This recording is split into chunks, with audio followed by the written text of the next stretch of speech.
Hi, ഇന്ന് നമ്മൾ താജ്മഹൽ സന്ദർശിച്ച ശേഷം നമ്മൾ പുറത്ത് കിടക്കുകയാണ്. താജ്മഹലിൻ്റെ പുറത്തേക്ക് റോഡിലേക്ക് കിടക്കുന്ന കാഴ്ചയാണ്.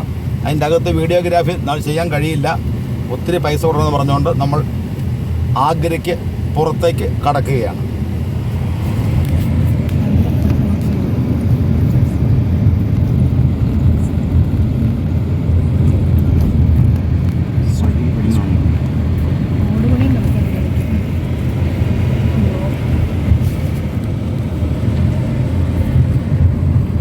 ഇന്നൊരു തിങ്കളാഴ്ചയാണ്. ഇപ്പോൾ സമയം രാവിലെ 10:32. നമ്മൾ അതിരാവിലെ തന്നെ 1.5 മണിക്കൂർ താജ്മഹലിൽ ചിലവഴിച്ചു.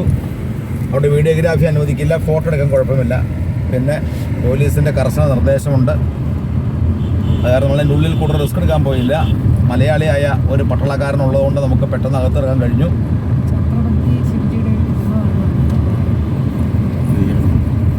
ആഗ്ര പട്ടണത്തിലേക്ക് നമ്മൾ താജ്മഹലിൻ്റെ അകത്തു നിന്ന് കുറുക്കു വഴിയിലൂടെ ആഗ്ര പട്ടണത്തിൽ കിടക്കുകയാണ്.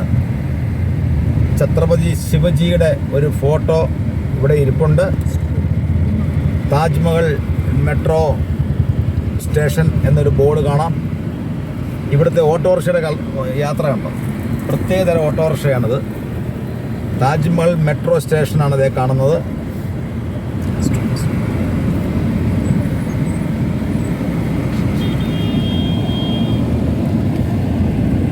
അടിച്ചതിൻ്റെ കരണമുണ്ടല്ലോ, തല്ലി കൊല്ലം തോന്നും. നമുക്ക് ആവശ്യമില്ലാത്ത വർത്തമാനം പറയണ്ട.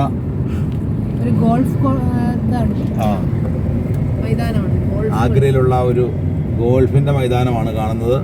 ആ മരങ്ങൾക്കിടയ്ക്ക് ഗോൾഫ് കളിക്കാൻ പറ്റുമോ? റോഡുകൾ കാണിക്കുക, ചുറ്റും കാണട്ടെ. ആഗ്ര പട്ടണം 5 വർഷം മുമ്പ് ഞാൻ വന്നതിനേക്കാളും വളരെയധികം മാറിപ്പോയി. റോഡുകൾ ഇരട്ടി വീതിയായി. അന്ന് ഇത്രയും വൃത്തി ഇല്ലായിരുന്നു. മാത്രമല്ല നമുക്കൊരു കാണുമ്പോൾ സുന്ദരമായിരിക്കും. ഇതേ വലതുവശത്ത് നോക്കി ഇരട്ടി വീതിയാക്കി. ആഗ്ര താജ്മഹലിലേക്കുള്ള വഴിയൊക്കെ ഇടിച്ച് നിരത്തി നല്ല 4 ഇരട്ടി വീതിയാക്കി മാറ്റിക്കഴിഞ്ഞു. ഇവിടുത്തെ ഓട്ടോറിക്ഷ നമ്മുടെ നാട്ടിലെ ഓട്ടോറിക്ഷ പോലെയല്ല, ഒരു പ്രത്യേക തരത്തിലുള്ള ഓട്ടോറിക്ഷയാണ്. 3-4 തരം ഓട്ടോറിക്ഷ ഉണ്ട്. ഇലക്ട്രിക് ഓട്ടോറിക്ഷയാണ്. വണ്ടി വന്ന് മേത്ത് മുട്ടിയാലേ അറിയുള്ളൂ. ഇപ്പൊ ഞാൻ അവനെ തല്ലിക്കൊല്ലെന്ന് പറഞ്ഞ ആ കാറുകാരൻ്റെ നമ്മുടെ കാറിന് മുന്നിൽ ചാടിയ അവൻ എൻ്റെ വണ്ടിക്ക് ഒച്ചയിലെ താരണം നമുക്ക് മലയാളിയുടെ വണ്ടി കണ്ടപ്പോഴത്തേക്കും ടൂറിസ്റ്റ് ഗൈഡിൻ്റെ യഥാർത്ഥ സ്വഭാവം പുറത്തേക്ക് വന്നതാണ് നമ്മൾ കണ്ടത്. എന്തായാലും ആ ഒച്ചയില്ലാത്ത ആ ഓട്ടോറിക്ഷയാണ് ഈ പോകുന്നത്. ഇത് വന്ന് മേത്തിടിച്ചാലും അറിയില്ല. 4 പേര് അങ്ങോട്ട്. ആഗ്ര പട്ടണത്തിന്റെ ഒരു സൈഡിലൂടെ നമ്മൾ കടന്നു പോരുകയാണ്. കഴിഞ്ഞ രാത്രി ആഗ്രയിലുള്ള അക്ബർ ഹോട്ടലിലാണ് നമ്മൾ തങ്ങിയത്. നല്ല പെരുമാറ്റവും നല്ല സ്വഭാവമുള്ള, അവർക്ക് തന്നെ അതിനോട് ചേർന്ന് ഒരു ഹോട്ടലുള്ളതുകൊണ്ട് ഭക്ഷണവും അവിടെ നിന്ന് തന്നെ കഴിക്കാൻ കഴിഞ്ഞു. റോഡിൻ്റെ ആ ഒരു വീതിയും റോഡിൻ്റെ ഇരുവശമുള്ള ആ പുൽക്കാടുകളും പുൽമേടുകളും എല്ലാം എത്ര ആകർഷണീയമാണ്. പണ്ട് വന്നതിനേക്കാളും ഓരോ പ്രാവശ്യം വരുമ്പോഴും ഈ പ്രദേശം 2019 ഏപ്രിൽ മാസത്തിലാണ് ഞാനിവിടെ വന്നത്. അങ്ങനെ ഒരു ബോർഡ് കാണുന്നുണ്ട്. ഇവിടെ ഷാജഹാൻ്റെ കോട്ടയുണ്ട്, അന്ന് കാണണം. അവിടെ ഒന്നും വീഡിയോ എടുപ്പിക്കില്ല നമ്മളെ കൊണ്ട്, അതാണ് കുഴപ്പം. റിസ്ക് എടുത്ത് വേണമെങ്കിൽ എടുക്കാം. ആഗ്ര ഫോർട്ടാണ് ഇടതുവശത്തേക്ക്. Agra railway station, Taj Mahal western gate, Mehtab bag.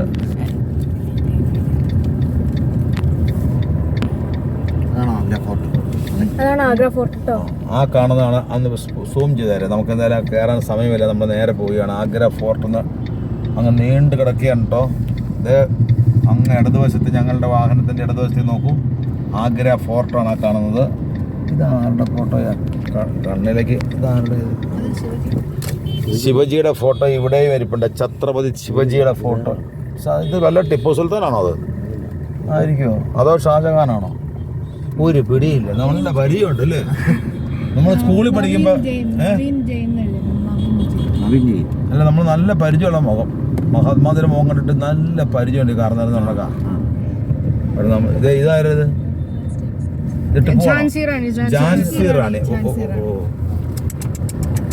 Jhansi റാണിയുടെ പ്രതിമയാണ്. അവിടെ താജ്മഹൽ വെസ്റ്റ് ഗേറ്റ് പാർക്കിംഗ് എന്നൊക്കെ എഴുതിയിട്ടുണ്ട്. നമ്മളതൊക്കെ കഴിഞ്ഞ് പോയതാണ്. അങ്ങകലെ മറ്റൊരു കോട്ടയും കാണാം. ഒത്തിരി രാജാക്കന്മാരുടെ കോട്ടയുള്ളൊരു സ്ഥലമാണിത്. ഇതെല്ലാം കയറുമ്പോഴത്തേക്കും നമുക്ക് സർക്കസ് അഭ്യാസം നടത്തുന്ന പാവം കൊച്ചുങ്ങളെ കണ്ടു. ഈശ്വരാ, ഇതിലും വലിയ ദുരന്തം ലോകത്തില്ല. നമ്മുടെ പുറകിലുള്ള വാഹനങ്ങൾ ഇങ്ങനെ ഓണടിച്ച് നമ്മളെ തെറി പറഞ്ഞുകൊണ്ട് പോയിക്കൊണ്ടിരിക്കുകയാണ്. ആഗ്ര ഫോർട്ട് കണ്ടോളൂ. കാറുകാർക്കാണെങ്കിൽ നമ്മളെ കൊല്ലാനുള്ള കളിയാണ്, നമ്മൾ പയ്യെ പോകുന്നതുകൊണ്ട്. എന്നാൽ ഇഷ്ടം പോലെ സ്ഥലമുണ്ട്, അവർ പോകില്ല. ഇങ്ങോട്ട് നോക്കി ആഗ്ര കൊട്ടാരം വേണേ കണ്ടോളൂ. ഭയങ്കര കൊട്ടാരമാണ് ആഗ്ര കൊട്ടാരം. ഇത് എങ്ങും നോക്ക്, അരിയോഹര. ഇത് നമ്മുടെ കാണികളിലേക്ക് എത്തിക്കാൻ കഴിയുക എന്ന് പറഞ്ഞാൽ വലിയൊരു സംഭവം തന്നെയാണ്. ഇതിൻ്റെ അകത്ത് കയറി കഴിഞ്ഞാൽ പൊരിഞ്ഞ വെയിലാണ്. ആ വെയിലത്ത് നമ്മൾ ചുട്ട് പൊള്ളുന്നതുകൊണ്ട് നമ്മൾ ഇതിൻ്റെ പുറത്തോടെ ഇങ്ങനെ കറങ്ങി നടന്നതെല്ലാം എത്തിക്കുകയാണ് നിങ്ങളിലേക്ക്. വണ്ടികൾ ചുമ്മാ UP-യുടെ ആ കൊട്ടാരം ഏതോ ഷാജഹാൻ രാജാവിൻ്റെ കൊട്ടാരമാണെന്ന് തോന്നുന്നു. ഷാജഹാൻ്റെ ആണോ അക്ബറിൻ്റെ ആണോ ഹുമയൂണിൻ്റെ ആണോ ആരുടെ ആണോ ഒരു കൊട്ടാരമാണ്. ഇതിൻ്റെ ഫ്രണ്ടിൽ ഒരു ബോർഡ് കാണാനില്ല.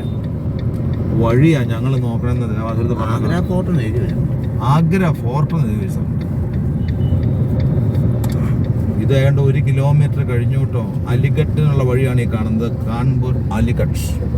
നമ്മൾ കേട്ടിട്ടില്ലേ അലിഗഡ് യൂണിവേഴ്സിറ്റി എന്ന്? കാലിക്കട്ട് യൂണിവേഴ്സിറ്റി അല്ല, അലിഗഡ്.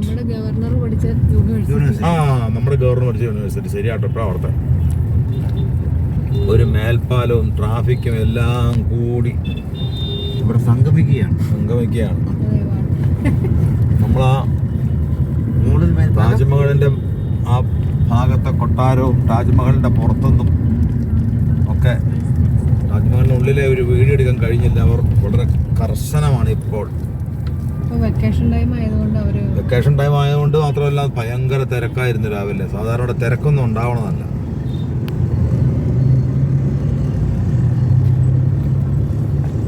മീട്ടാത്തെരുവാണ്, മിഠായി തെരുവ്. ഇവിടെയാണ് ഏറ്റവും സ്വാദിഷ്ടമായ മിഠായികൾ കിട്ടുന്നത്. പേടയല്ല ഈ എല്ലാത്തരം മിഠായികളും നമ്മൾ വീട്ടിൽ കൊണ്ടുവന്ന് കഴിഞ്ഞ പ്രാവശ്യം ഒത്തിരി കളഞ്ഞല്ലേ. ഓർക്കണണ്ട, ഒത്തിരി സാധനം. സോനാ പപ്പടിയോ എന്തോരമാണ് ഇവിടെ. മിഠായിയുടെ ഒരു താഴ്വാരം തന്നെയാണ് ഇവിടെ ഉണ്ടാക്കിയേക്കുന്നത് കേട്ടോ.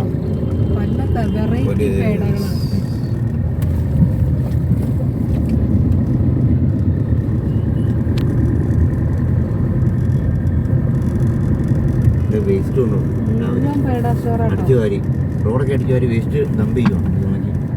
ഓരോന്നിനും കിലോ 40, കിലോ 50. കേസരി പേട 50, സാദാ പേട 40. നമ്മുടെ റൂട്ട് കറക്റ്റാണെന്ന് നോക്കിയേ. ഒരു വളയം കാണിക്കുന്നു. നമുക്ക് 600 മീറ്റർ കഴിയുമ്പോൾ സർക്കിളിൽ നിന്ന് ലെഫ്റ്റിലോട്ടാണ് പോകേണ്ടത്. ലക്ഷ്യമില്ലാത്ത ഞങ്ങളുടെ യാത്ര ലക്ഷ്യമില്ലാത്ത തുടരുകയാണ്. പോകുന്ന വഴിക്കെല്ലാം കണ്ടാണ് പോകുന്നത്.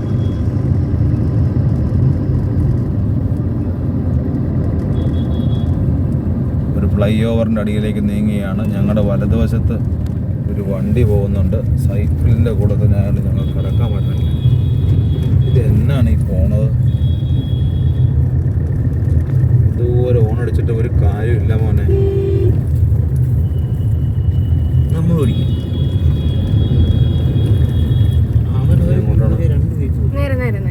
മുകളിലൊരു ഫ്ലൈ ഓവർ കണ്ടോ? ഒരു റിംഗ് റോഡ് കണ്ടോ? മൂവാറ്റുപുഴയ്ക്ക് ഇങ്ങനെ ഒരു റോഡ് ആ കച്ചരാഴത്തോടെ വെട്ടിക്കഴിഞ്ഞാൽ നമുക്ക് എത്ര സുഖമെന്ന് ആലോചിക്കേ. താഴേക്കടല വഴി ടൗണിൽ ടച്ച് ചെയ്യേണ്ടാത്ത വാഹനങ്ങളെല്ലാം ഇതുപോലെ മൂവാറ്റുപുഴയിൽ കൂടി ആ പാലത്തിലൂടെ BOC-യിലൂടെ കടന്നു പോകുന്നു. നമ്മൾ കച്ചേരിത്താഴത്തോടെ ഇതുപോലെ BOC പടിയിലൂടെ അങ്ങ് കടന്നു പോകും. അത് തന്നെ താജ്മഹലിലേക്ക് വളയാനാ പറഞ്ഞ ഞങ്ങളോട്. ആഗ്ര ഫോർട്ടിലേക്ക് വീണ്ടും വളയാനാ പറഞ്ഞത്. ഞങ്ങളിപ്പോൾ അവിടെ നിന്നാണ് വന്നത് കേട്ടോ. ഇനി വളഞ്ഞ ഞങ്ങൾ ഓടിഞ്ഞു. ഇതേതാ രാജാവ്? ഏതാ രാജാവേ? നോക്കി. ശിവജി ഒത്തിരി ഉണ്ട് കേട്ടോ ഇവിടെ കേട്ടോ. ശിവജി അല്ലേ ആരെങ്കിലും ആട്ടെ. ശശി പേരിട്ട് കഴിഞ്ഞു. ശശി രാജാവിനെ, ശശി മഹാരാജാവിനെയും കണ്ടു. ഇതിക്കടെ നിന്ന് വായിക്കുമ്പോഴത്തേക്കും പുറയുന്ന ഓണടിയല്ലേ ഒന്ന് കേട്ടോ. ഇതൊക്കെ നമ്മൾ ഈ ഇതൊന്ന് കാണാം, ഇതൊന്ന് ഫോട്ടോ എടുക്കാൻ പുറയുന്ന ഓണടിക്കലല്ലേ, കടത്തി വിടാനോ പറഞ്ഞ. അടുത്തത് എന്താന്ന് നോക്കിയോ, ബോർഡ് വരുന്നുണ്ട്. Water works crossing, Jawahar bridge, NH 2 റൈറ്റിലേക്ക് എന്ന് കൊടുത്തിട്ടുണ്ട്. നമുക്കും റൈറ്റിലോട്ട് തന്നെയാണ്. നമുക്കും റൈറ്റിലേക്കാണ് 20 മീറ്റർ കഴിയുമ്പോൾ. 50 മീറ്റർ എന്നാണ്, 20 എന്നല്ല. കണ്ണ് രാവിലെ പൊള്ളി തുടങ്ങി. അല്ല, കണ്ണ് പൊള്ളുന്ന അതുകൊണ്ടൊന്നും അല്ല. വണ്ടിക്കകത്ത് വീണ്ടും പൊടി ശല്യം വന്നു തുടങ്ങി. ഡൽഹി ആഗ്ര, നോക്ക്, Delhi Agra electric bus, luxury bus കണ്ടോ, കണ്ടോ? ഭയങ്കര കാഴ്ചയാണത്. ഭയങ്കര ബസ്സാണ്, ഭയങ്കര 200 വണ്ടിയാണ് ഡൽഹി ആഗ്രയ്ക്ക് ഇട്ടിരിക്കുന്നത് സെൻട്രൽ ഗവൺമെന്റ്. ആ ലെവലില് അന്ന് നമ്മൾ കണ്ടതാണ്.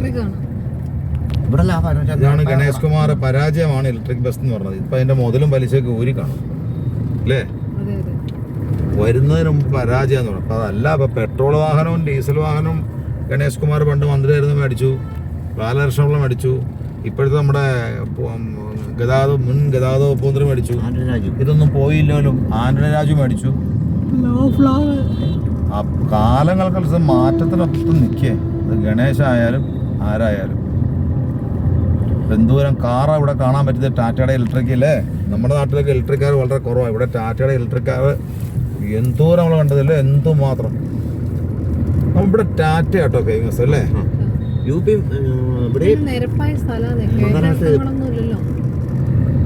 ഏത് വണ്ടി എടുത്താലും ടാറ്റയുടെ പടവും എംബ്ലവും. ഇതന്നത് പ്രത്യേക തരത്തിലുള്ള ഓട്ടോറിക്ഷ ഞാൻ പറഞ്ഞില്ലേ, ബാക്കി ഒന്ന് കാണിച്ചു കൊടുത്തത്. പ്രത്യേക തരത്തിലുള്ള ഓട്ടോറിക്ഷയാണ്. നമ്മുടെ നാട്ടിലുള്ള ഓട്ടോറിക്ഷ അല്ലാതെ ഇതും അല്ല.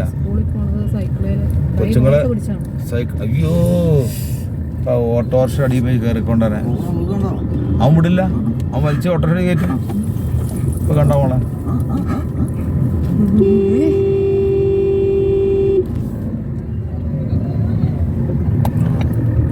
സൈക്കിളിന് പെടലില്ല. അതന്നെ, അത് ജൽക്കൽ വിഭാഗ്. അത് ഇതൊക്കെ എന്താന്ന് അറിയാമെങ്കിൽ നമ്മൾ ഇങ്ങനെ പോയിക്കൊണ്ടിരിക്കും.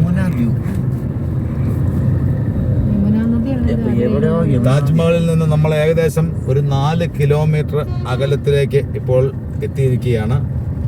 ആഗ്ര പട്ടണത്തിന്റെ ഏകദേശം എല്ലാ കാഴ്ചകളും കാണിക്കാൻ നമുക്ക് കഴിയില്ല. പുറയുന്ന കീ വണ്ട് മുകളിലൊക്കെ ഇങ്ങനെ ശല്യപ്പെടുത്തിക്കൊണ്ടിരിക്കുകയാണ്.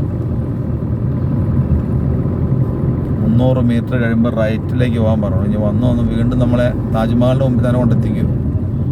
ഇതിൻ്റെ അകത്തുനിന്ന് വെളിയിൽ കിടക്കുവാനുള്ള ആ കൊത്തുപണികളാട്ടോ രസമല്ലേ, ആ ഭിത്തിയിലൂടെയുള്ള പെയിന്റിങ് കൊള്ളാട്ടോ, അടിപൊളി.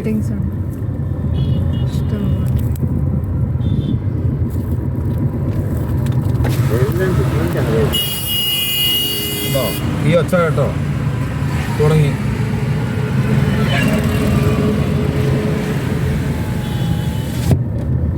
ഇത് ഡൽഹിക്ക് ഇടത്തേക്കാണ്, കാൺപൂർക്ക് റൈറ്റിലോട്ടാണ് കയറേണ്ടത്.